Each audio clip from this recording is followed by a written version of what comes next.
জেনেছেন সন্ত্রাসীদের ছোড়া বোমা এবং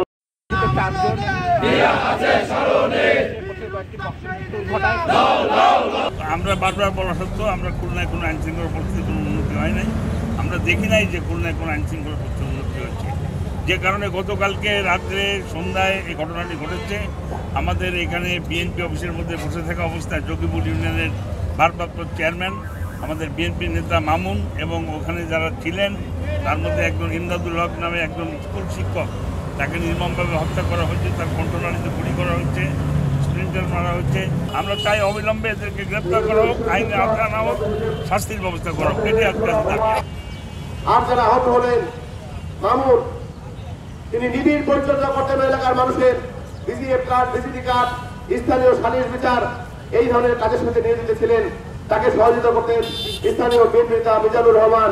তিনি আজ আহত, বেল্লাম ছিল নেতার সাথে দেখা করতে, তিনি আজ মৃত্যুর সঙ্গে পাঞ্জা লড়ছে।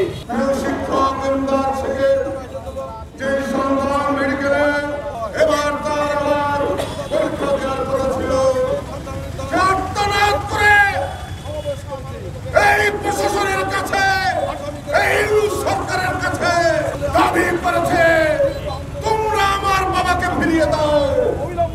আজকে আমার বেঁচে থাকার কি অধিকার আছে? আমাকে মেরে ফেলো, আমার মাকে মেরে ফেলো।